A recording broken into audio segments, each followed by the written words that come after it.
G'day, welcome to a new episode. As promised, this one is on the Gibb. So originally I filmed this in like 3-part series, but decided just to give you a quick overview. When I say quick, it's probably still going to be a 30-minute episode. I'll talk you through it, where we stayed, what we did. First of all, intro, let's go.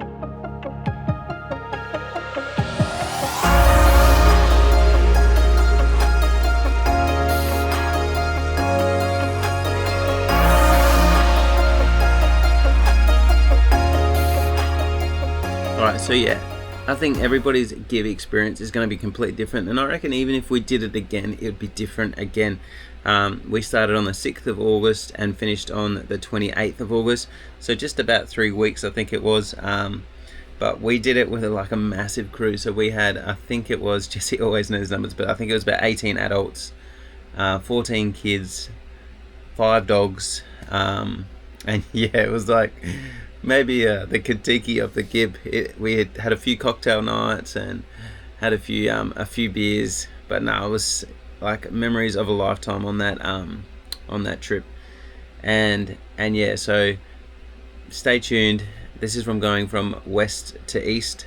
So yeah, starting at Derby and finishing in Kununurra, or we finished actually in Lake Argyle. But yeah, nah, epic.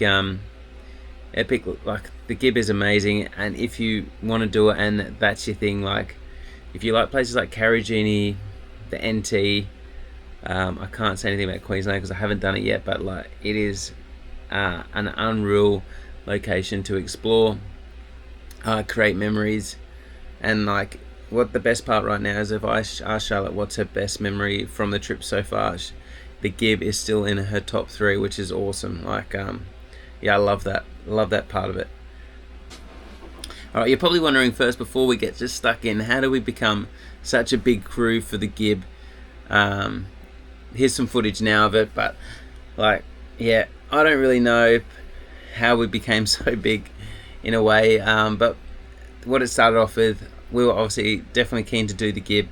So we were leaving Karratha on July 2nd once I started my leave without pay for a year, and couple of legends rocked up behind us. They were actually staying at the park, but we never really chatted, always checked out their car. But Tiff and Andrew, they became the site next to us, so we started having a few beers, and they were about to do Carragini first and leave a little bit earlier than us, and then we're like, oh, they had a couple of dogs as well, and we're like, oh, why don't we do the Gibb together, because we've both got dogs if we need to take it in turns or whatever. So that, like, okay, we got a group of 2. And then Beck and Ado from the Endless Circle, we'd met them like a year ago, and we were like catching up heaps in Karratha, and like they're legends and they helped us out in Karratha a lot as well. They're like, oh, they want to do the Gibb as well with their van, Vibe Caravans. So like they were like, yep, no, we can do it. They're going to do it too. And then so we became a group of 3. So that was it. That was going to be the Gibb crew. It was going to be sick. So yeah, then we went up to the Dampier Peninsula, and we ran into we're at this really cool camp called Smithies, and we caught up with the Smallies, and they were basically at the caravan park as well, but they were they'd been there for like 12 or so months. So then it became 4, but then while we're at the Smithies, 2 rooftop tinnies and 2 titaniums called Mamos and Macoz, 2 families. Oh, actually they're our family. They're from the East Coast. They were doing the Gibb, and we're like chatting on the beach, and they're like starting the Gibb on the same day. So there's at the start of this video, you'll see it's Tunnel Creek. Everyone is a little bit nervous about it, so we're like, why don't we all do Tunnel Creek together? So at the moment, 6 families, and then they said they had some other friends who might join. One of them is Sunday Nomads, who I like because they've got a Y62 as well. I've probably chatted to them a little bit over the years. All right, so we all met at Leonard River on about the 6th, sorry, actually I think I said the 8th before, the 6th of August. I think we got there on the 6th, and then some people rocked up on the 7th. And then straight across from us were these legends called Lost in Lenny. And then they all like saw the crew, and they're like, we had a few beers. We already had a troopy in the crew. And then they kind of joined on as well. And then we finished the Gibb with another awesome family called the O Tribe. We've definitely made mates of a lifetime. It's been cool catching up with a few of them recently as well. reliving some of those memories, and yeah, it's just such a blast, and that is our Gibb experience. And I'm sorry if you were at like some really nice, gorgeous when our whole place tribe rocked up, because we obviously took over places. The Gibb is busy anyway, so like I think the biggest thing is that all the people there we knew, so it didn't feel like, oh, we're losing the tranquility of the place or whatever, because it was just a whole lot of fun. The kids had a ball. All right, hope you enjoyed the episode.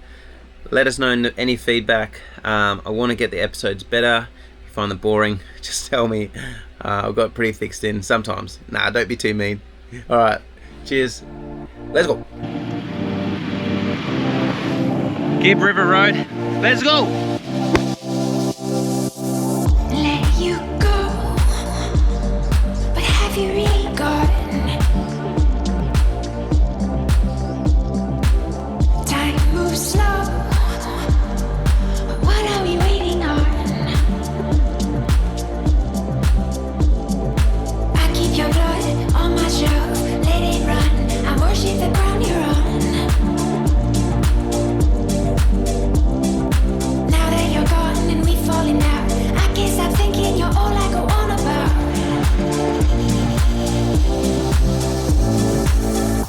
These are the colors that come.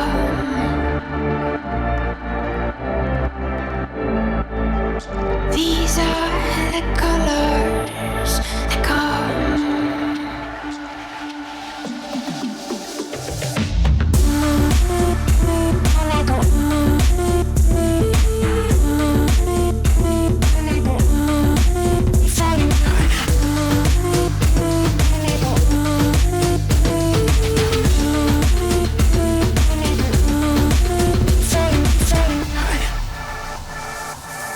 Let you know what you have always known. You've got your hold on me, and now I am here by myself. I can't run. It's you I feel wasted on.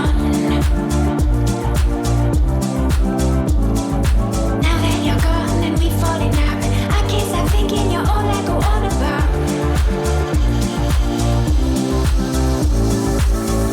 These are the colors that come.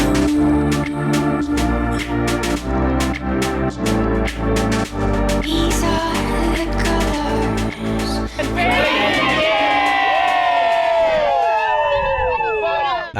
How good was that? Just a little glimpse into like our 3 weeks on the Gibb.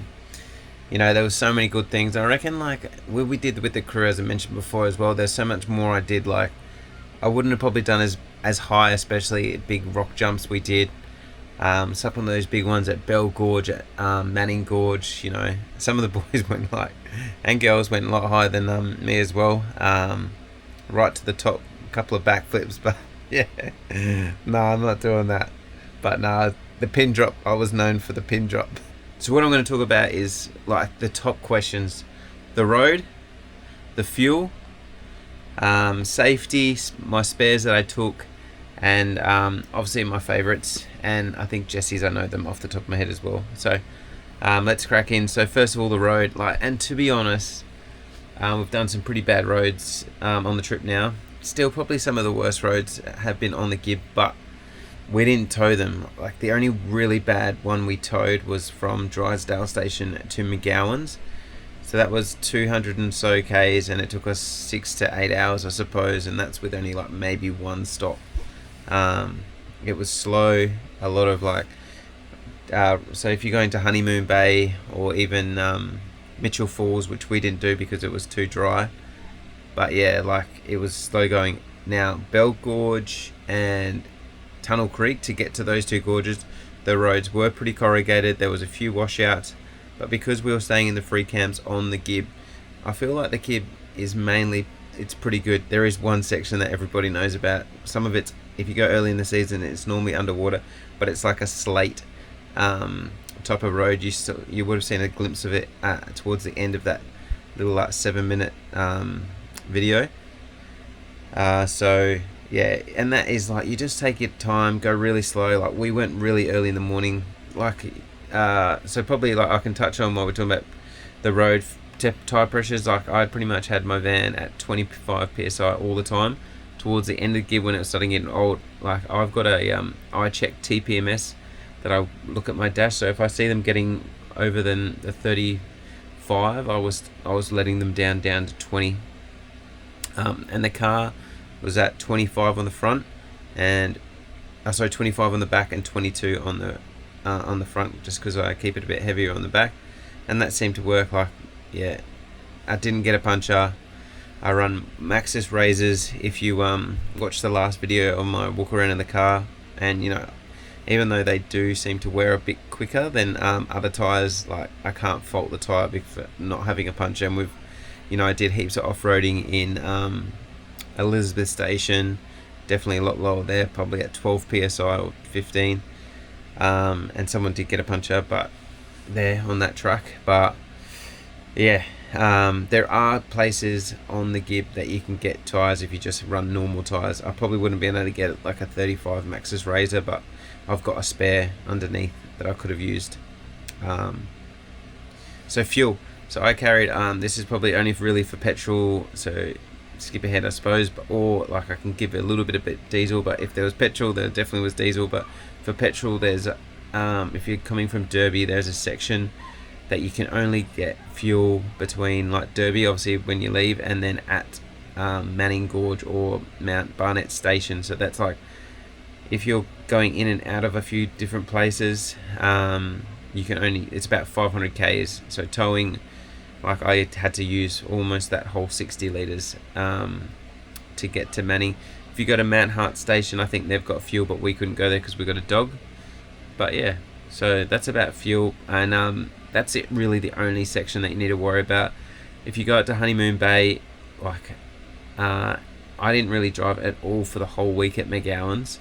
I gave a 20 litre Jerry that I had to someone else with a tinny, and then I tried to, like, I got back to Drysdale Station with maybe a few litres in my car. So I went up and back because I didn't want to pay $3.70 at the Aboriginal community at the top there. I can't remember the name at the moment. And it was $2.70 at Drysdale, so I just wanted to try and get back. And I did. Like, we had other, like, we were with people, so we thought we'd just give it a crack because we all had a little bit of fuel. Now, spares. I had a windscreen repair kit. Haven't used it, but I think it's still handy to have. I've got Anderson plugs. I think I replaced 2 on the Gibb. Whether they got loose or who knows. And again, I was forward driving, so one of them was cracked on that. A 12 pin plug. Make sure you get your male and female. No, I didn't do it on the Gibb, but I've had to replace mine recently, so make sure you've got your male and female side, because it seems to be like not many people like stock the other side. They only stock the trailer plug side. Tires. So as I mentioned before, I just had one spare underneath the car and then one spare on the van. They're not interchangeable, they're completely separate, but I did have a tyre repair kit if I needed to, and as they're pretty standard tyres on the van, you can get them on the Gibb. And yeah, just your standard toolkit. Like if you've got an air hose, make sure you actually go to ARB and get the air hose, stuff like that, because like we were blowing out our air hoses. Like I've got the 5-inch Stano in my car, but like even people with the Safaris or whatever, they still were blowing them out like almost every second day. So one spare I definitely would take is a second air filter, so then I could like wash, re-oil, leave it in a bag, and then I could like have a few going, just to keep, because I've recently got a service and there was a bit of dust through, very very fine, but yeah, I should have like to keep the filter better, I should have re-oiled it, washed it, mine anyway, on the air box that I've got. And yeah, just tire repair kit. Like if you're gonna forward drive anyway, you should have one of them. But yeah, they're so good to have. And now for safety, look, this can be the spare or safety, but seriously, get yourself a jump starter. Yes, I'm sponsored by Wildtrack. I've been working for the brand for a few years now. I work for them for caravan and camping shows, and I really love their 4000 jump starter. I jump started heaps of cars, not just ours, on the Gibb. Reasons why you might have a dead battery is because your Great Anderson, who's pulling from the van, might not cut out with the system within the van on the car when you turn it off. So it all depends on but there's all different reasons why you might need to restart it. But yeah, the main reason for me is because of that Great Anderson. Other people had battery issues. That was probably one of the most common issues actually with cars. And vans was batteries. Other safety stuff was I have a GME PLB, a little one, in a case, so I just carried that everywhere, whether I was in the car, whether I was on a little in my backpack when we were traveling. But yeah, definitely get yourself a PLB. Now, first aid kits, we've got one for the dog, which is a company called Survival. And now we have the other first aid kit. Now I reckon I wish I went that one because they're just great, compact. Chuck them in your bag or put them on the backpack. But we've got a massive one in the van as well. Oh yeah, like our friends later in the Gibb at El Questra area got a pretty severe infection in his foot from stagnant water. So if you've got any cuts and stuff on your legs, on your feet, and you go through water, especially possibly later in the Gibb, who knows, but just keep an eye on that stuff. Like, he went to hospital and stuff, and it was really severely swollen by the time we got to Lake Argyle. So yeah, keep an eye on those infections and stuff. And apparently, like at Kununurra Hospital, they said it's very, very common. Sunday Nomads, if you want to have a chat to them about it. Favourites. So mine was Manning Gorge, mainly because the campground was sick. If you needed anything, there was like the Mount Barnett station right there, but mainly the campground. It was so cool. Like, we had a really cool setup. Rope swing, fires most nights, a few beers. You could fish along the river, and we caught like some little bream that you would have seen, or like something like that. And then just the whole Manning Gorge, you get in little tubs, all the kids did. You put your stuff in, and then you swim across, and then you do the big walk, and the gorge is beautiful. And then you come back, and we actually stayed there for 4 or 5 days, I think it was. Next for me was Tunnel Creek, just because of the experience. It was so awesome to go through that tunnel. There's this section where the tunnel's opened up, and like, it's just amazing. And then obviously like swimming through that thing, you're like you've seen a few freshies, and if you like, that was our first really experience of freshwater crocodiles that close. And so you're like, your adrenaline's pumping, like the kids are having like a bit scared but like nervous, and I think it's just a cool experience to do together, to conquer it as well, all that kind of stuff. And then the last one was Emma Gorge. Now, I could only do that with Charlotte because by this time Noah had a cast on his hand, on his wrist, so he couldn't get it wet. So by then Charlotte, Jesse and I would take it in turns on the gorges. But I think El Questra really lives up to why it's amazing, why it's expensive, because it is a ripper spot, and the gorges are unbelievable. Like the photos that Jesse put of El Questra Gorge, and Zabidi Springs as well, that like it is very good. Like, so whatever you get to, don't miss that place, and I would recommend to stay there. We didn't, because we thought it's too expensive, but I should have just done it. Because we were driving from Home Valley every day. That the Home Valley is cool as well. Stay there if you want, but like, they've got a cool bar and a good swimming pool. But maybe just stay there for an overnight or whatever to chill. But like, we stayed there to like go and then go backwards and forwards. And we didn't stay on the Pentecost because we've got the dog, and it was like 40 plus degrees then. I couldn't leave Billy there for too long to go into El Questra and back, and as you can. But I want to do a special mention to McGowan's. It's not open this year, I know, but if it opens again, Honeymoon Bay or whatever is just up the road. It's the same water.